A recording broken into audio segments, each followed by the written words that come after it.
All right. So officially now, welcome to our 8-day mini writing course on how to find and write the story your heart's most hungry for, where, as you guys know at this point, our aim is to help you get ready to be ready to write your story.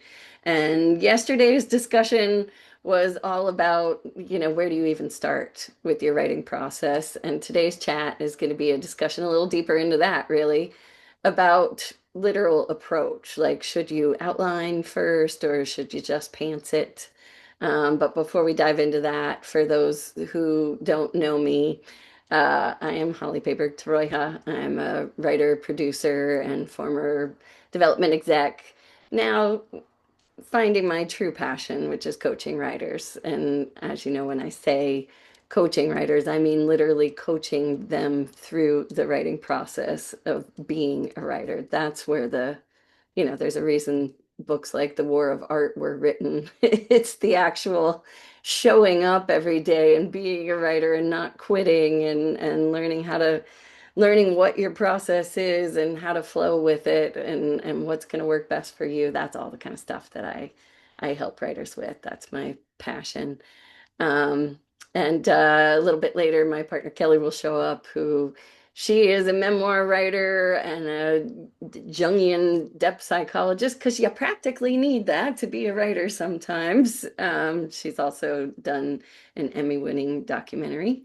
I think it was called, now I've just forgotten the name of it. Anyway, it was about her dad, George, which was amazing. And she coaches the folks that not only are going through major life transitions, where they're finding their soul courage to make those major life transitions, but also she helps on this side of the writing side of things with writing memoir and solo shows because she knows a whole lot about those, having done them herself. So that's who we are. But let's just go ahead and get into the discussion. For a quick recap, again, for those of you that weren't here yesterday, that was all about the main nugget I had hoped to leave you with is that you start by giving yourself the proper time to really know the story before you have to start telling the story. That's what I see as a coach from writers all the time, is they don't give themselves that time. And it's more time than you think. In fact, you could spend more time in the knowing of the story than the writing of the story if you do it right. You could fly through the writing of the story that way. And that the very first step I suggested in getting to know your story is by diving right away into the part that really no story can be without. And that's the emotional arc of your protagonist, that really compelling journey, the main character that you follow and care about and worry about and hope they make it to whatever it is they're wanting or needing. Because if you get to know them in their depths, it doesn't matter if the story you're telling is about 24 hours in their life, but getting to know them, from cradle to grave almost. If you get to know them, that informs so much of your story that you're halfway there. It forces you to know all the other stuff, what they're up against, the world they're in, all that kind of stuff. So that was the recap of yesterday. And then it leads into today, which is why I wanted to kind of recap that a little. The whole, how do you actually literally approach the writing?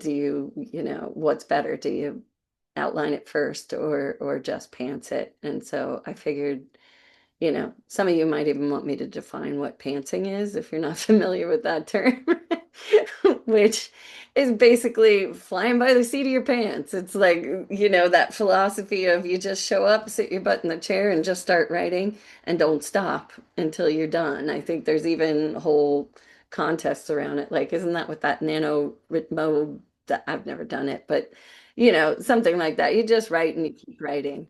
I was joking yesterday that you could probably guess if you were here what my advice is going to be, but actually I realized no, I'm going to talk out of both sides of my mouth again today because I do think if you're writing like sketch comedy, short stories, songs, all that kind of stuff, yeah, pants away. Poetry. Absolutely. Poetry.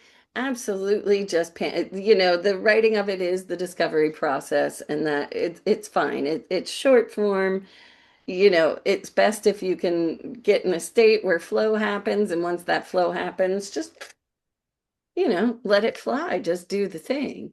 The problem we get into is just when you're starting to write like a novel or a screenplay or a full-length memoir like Kelly's done, because if you try to just pants it, you can. But if you try to just pants it, the analogy I came up with this morning, I'm like, is perfect. If any of you have ever, tried to comb, tangles out of long hair, bear with me. It's going to make sense. You start at the top and everything's fine. And it's going, going, going. But what's happening down below is it's just getting more and more freaking tangled. And that is what happens if you just try to pants any kind of long form stuff. Because really, it is a bunch of short stories all strung together, but they all depend on each other. There's a dependency there, and you can write yourself, it usually goes along great. You can pants it for like the first act, usually no problem, just but then you get right to about the middle of the second act typically, and then it's like And the middle of the second act is where everyone abandons ship. Always abandon ship. It's where I abandoned ship on my screenplay that I started 20 years ago.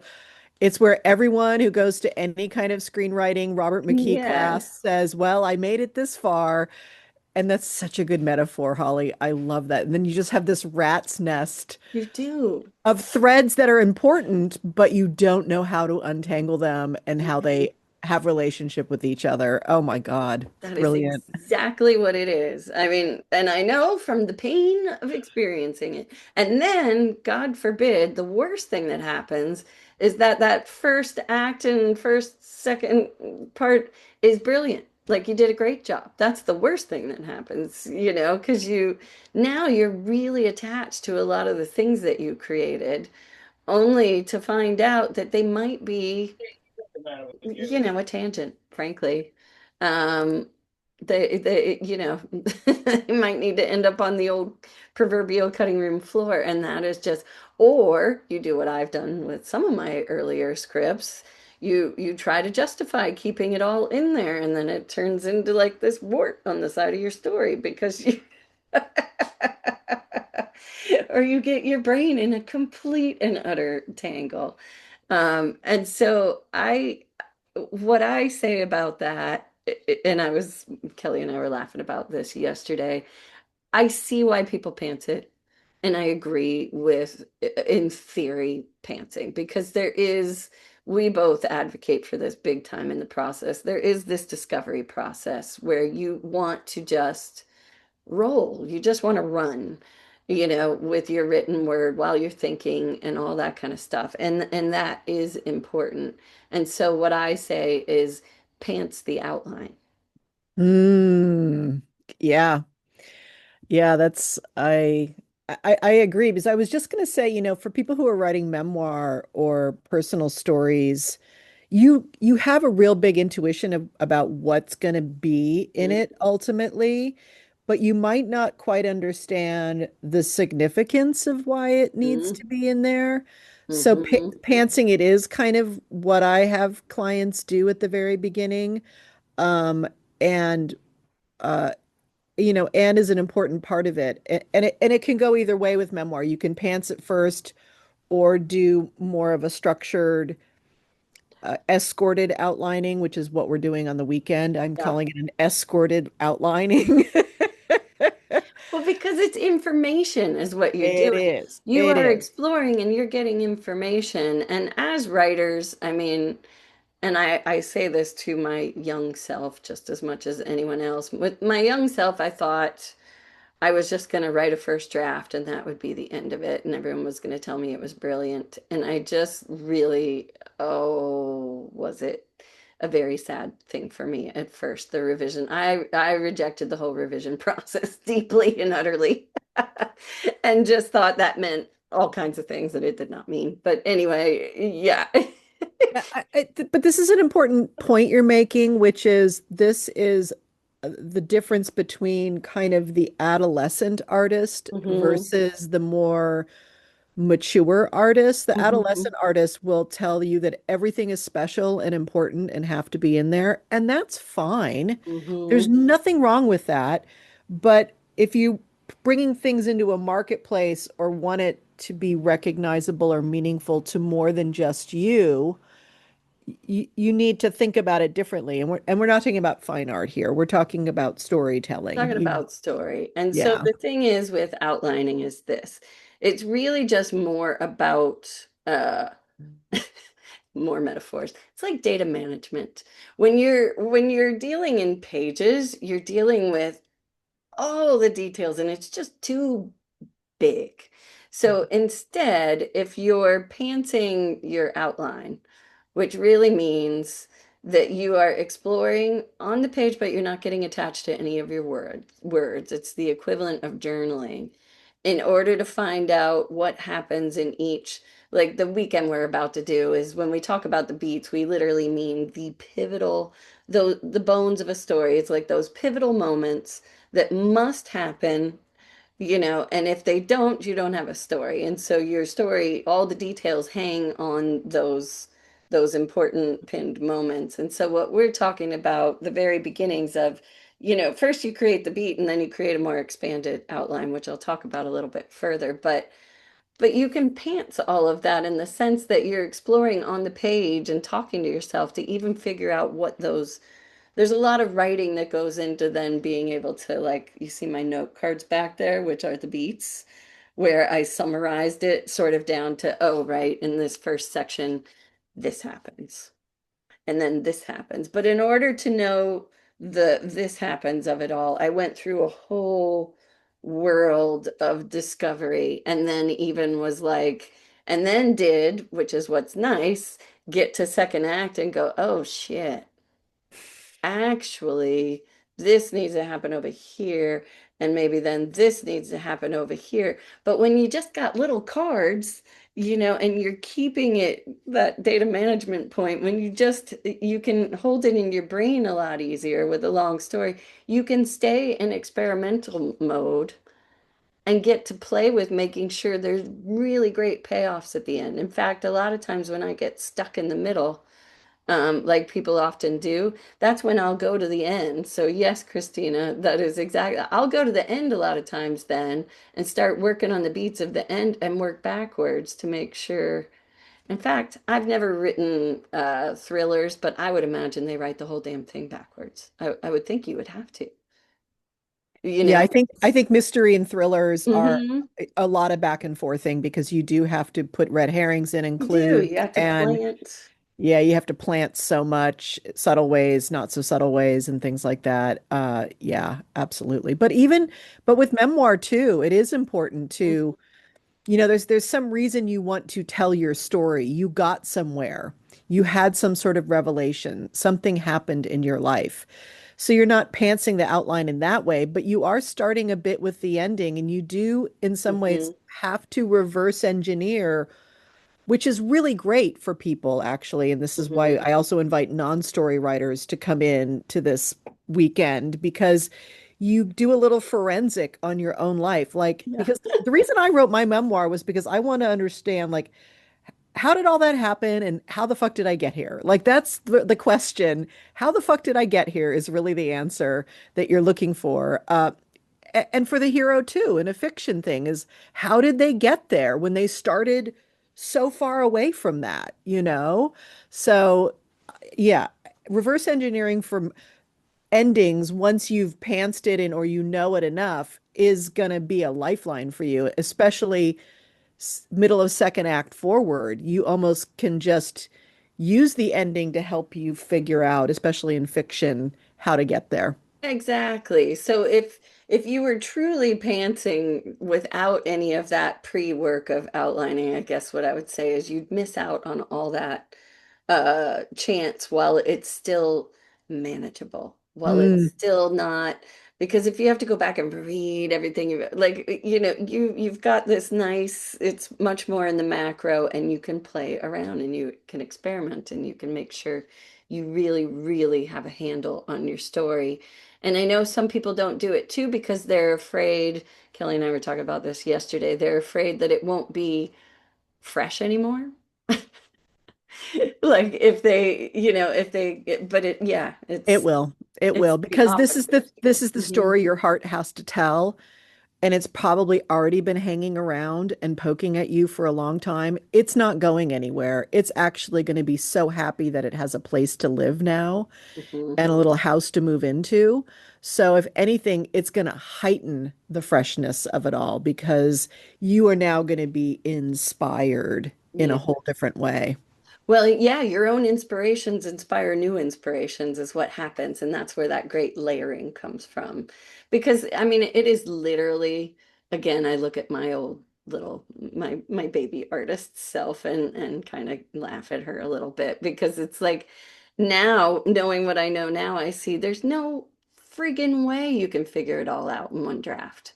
Like no frigging way. If it's going to be a compelling, layered, interesting story that crosses all the T's and dots all the I's and all of that, I mean, there's just no way. Even from a psychological standpoint of it's hard to be in your heart center dealing with the emotions of a story while simultaneously in the head figuring out very plot and edity kind of things, like Or the logic of the story. I mean, yeah, it it really is the draws from logic of different. the story. Yeah. Hmm.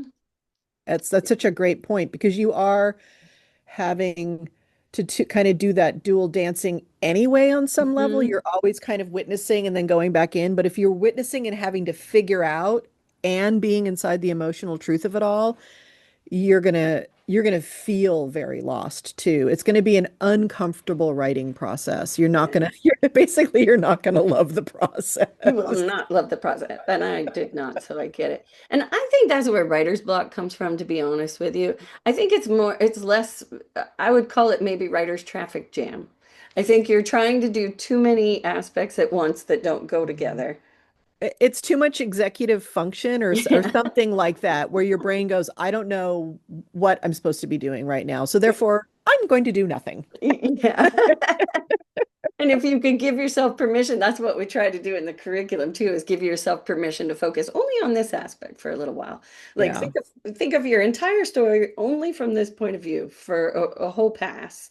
And now Yeah. think of it from this point of view for a whole pass. And then Mm. think of it from this way, like because because I know what happens when you don't give yourself permission to Mm. sort of settle into the different layers on their own you know. Um, Yeah. That's great. so yeah, I'm trying to think, is there anything else in that regard? Um, Well, and I just want to speak just for a moment a little bit to how, the difference between fiction and memoir, in that fiction, there are some, you know, you don't have to be like a Puritan about it, but there are some ways in ways story unfolds that are very obvious. And there's, mhm, you learn these kind of forms inside of it, right? And the two, well, the biggest one we've learned, and most people know, is the hero's journey. That's been a big influence on Hollywood. But it is I mean, the reason it's an archetypal storyline is because it's archetypal. It's a human storyline. We are all challenged by something and we get the courage to face the challenge and we get changed by it in the end. Whether we choose the challenge or the challenge chooses us. mhm, And then there's another type of story which we see also in filmmaking, but also a lot in fiction and novels, is what we call the heroine's journey. And these aren't gendered. A hero can be a male or female, and heroine can be male or female. But this is more about being in a world where some part of you is hidden and you can't take it any longer, and it starts to leak out and it starts to change your world. And in some ways, they're kind of similar when it comes to memoir because it's like it takes courage to be our authentic self. And, either something external forces us to do that, or we That's change the it. big difference, I would say. There's an external force or there's an Yeah. internal. But no matter what, you're dealing with consequences of that, consequences of the change in your external world and in your internal world. But for memoir, so much of it can be, and that's the thing I love about novels too, because you get to hear the character's inner life. You're hearing the inner struggle of it. Mm, And and and so, and Holly and I lean into these archetypal story structures to help you get these basic beats done, mm, especially if you're doing a screenplay or something like that, because they kind of mhm. almost need it. But no matter what, there is a way to play away from those structures too. Absolutely. So that even though we kind of offer, especially over the weekend, we offer kind of like, these tent poles of places we take you throughout the story. Even if your story doesn't fit perfectly in it, the one that you must tell, your heart must tell, know that the work that you do through thinking through what you have to change, how your world changes, how people around you change, how you regret changing, how you love all these things, all these interior things we get into over it really helps you, no matter what, understand what the character, and in memoir, the character is I am the hero, the heroine, what this character goes through, no matter what. Yeah. And I always encourage people to not get hung up on well, I'm not writing it this way, or this isn't my kind of story. It's like, don't worry. This is a fact-finding Yeah, it's mission. not the boss of you. It's It's just to help you know. and not the boss of you, and it's not set in stone, as you always say, Holly. Like this is a Mhm, first loosey-goosey pass, mhm. is what we're talking about, overall in the work we do with our Yeah, clients. And overall, we encourage people, even if they don't work with us, to do a first loosey-goosey, not set in stone outline yeah. so that you don't get too lost in the weeds when it comes to down inside the story where you've concocted worlds now and relationships and stakes. Yep. And you just made me remember something too, that distinction like you were talking about between screenplay and novel.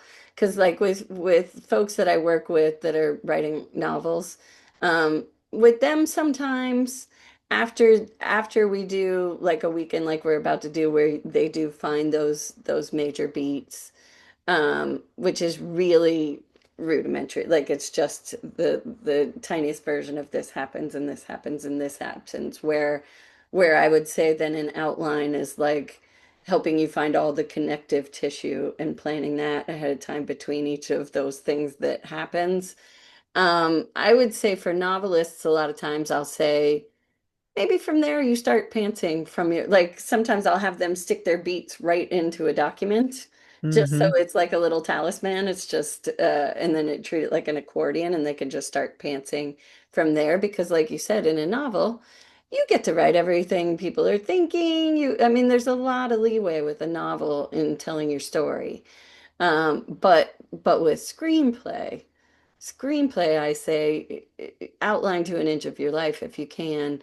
And the main reason is because if you do write screenplay, the craft is so precise. Like you really only have a certain amount of like nobody wants a 130 page screenplay. You know, it better Even be. though most movies are 2.5 hours these days, which is a nightmare. Yeah, you got like 110 pages, and a lot of those pages have a lot of white on them. You are like it's a precision form of writing, and you're only allowed to tell your story by saying what is being seen and what's being heard, like what people are saying. And Yeah. you don't get to say anything about how people are feeling. You have to convey all of that through actions and words. And so you want an outline by your side to make sure that you are, because every single scene has to be working on multiple layers and get all the information packed in quick. Yep. Yep. Um, so Yeah. It's why biopics are difficult to write also, because you're yeah, usually dealing with a whole person's life and such an interior person, and now we have to just show it. And that's why people take like the smallest moments now in people's lives to do biopics, which is so smart.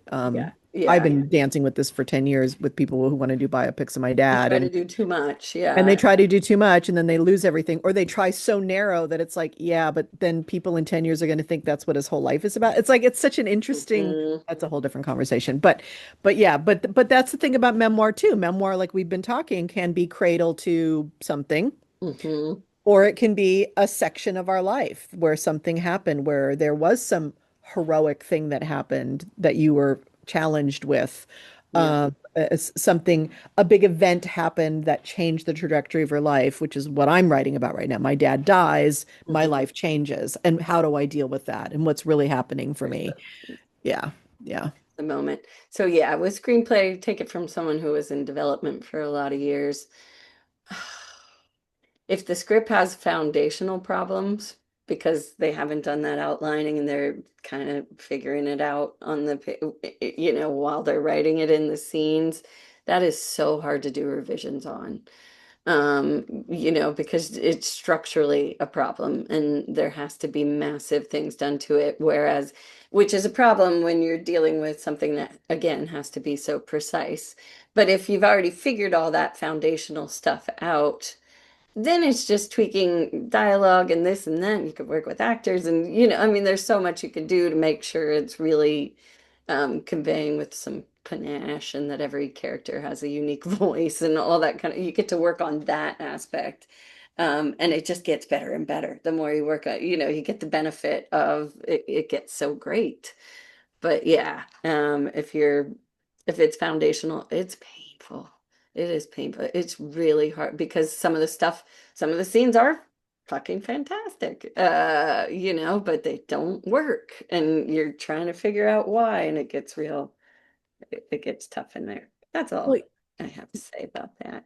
yeah, and that other important part of how you've set up the process, Holly, which is forcing us at the very beginning to come up with a theme right Hmm. away. And it feels like at first you feel like, oh, what? I know nothing. And yet you do. You do Strangely enough, somewhere. you do.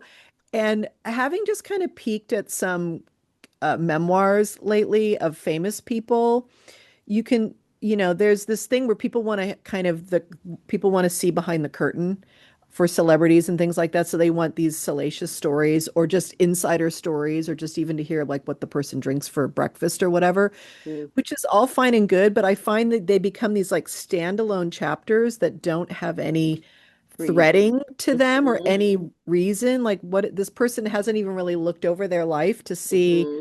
what was this all about? So they don't really tease it in the beginning in some way. And it's frustrating. It's kind of feels like an empty experience. And no matter what, even if you're writing this just for yourself or your family or self-publishing or whatever, you need to make your story as memoir. The beginning really help set up the reader You do. You have to for give the for them. the adventure.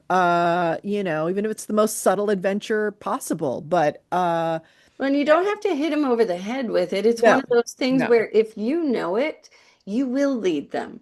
exactly. But But you if have you to know don't it. You know have it, to have a consciousness about it because it will then filter into everything. Because it'll filter into all your choices about what conversations you choose to include, what events, what reactions you had. Yeah, and that you is don't need, 100% true, Kelly. yeah. I think that you're like leading the witness, really. You are. You are in some ways. You are, as you are always as Hmm. a storyteller, you're leading the witness. Hmm. As a comedian, you're leading the witness. You're Hmm. taking them down one road so that you can bring And them yeah, over back here. The laugh occurs. yeah. It's the form of oration. It's the form of sharing story also. So Well, yeah. and that's why we do it at the top is not to torture. But because I remember there was a quote, oddly enough, I think it was like Einstein or something, but it was something like if you can't sum up what your story's about in a few sentences, you don't know what it's about. Hmm.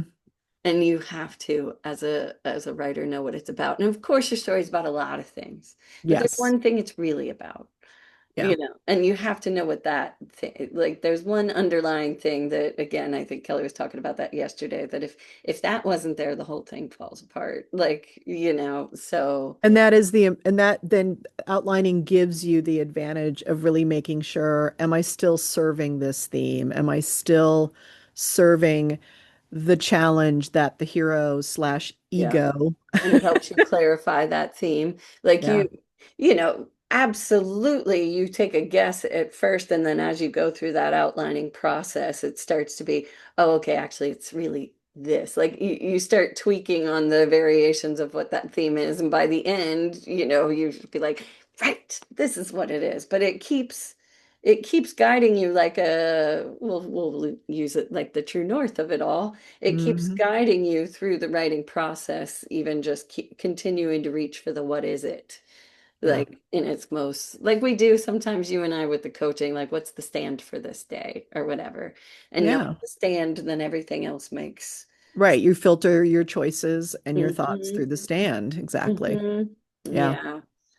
So I think that's all I have to wax on about that. Did you have any more thoughts before we open it up to? No, just, there is this kind of difference that we do around the memoir stuff, which is, because it is an I story and it is a real story, it's slightly different. But and the first person way is important, but also outlining seeing yourself as a character can be helpful too. So that's one thing to play with, but at the beginning I like the first person. What did I do? What did I experience? And what happened to me? And what must be in it. That's why I do something called the 100-word bio, because that gives you an idea of what must be in it. And that's the intuitive pantsing section. Yeah. But then you do have to make sure, is this serving the overall theme and the overall story? So, but that's it. That's all I have too. Yeah. So Okay. anybody, Well, and I have one last question for you in that regard. Do you think with memoir, um, that maybe it's important to let people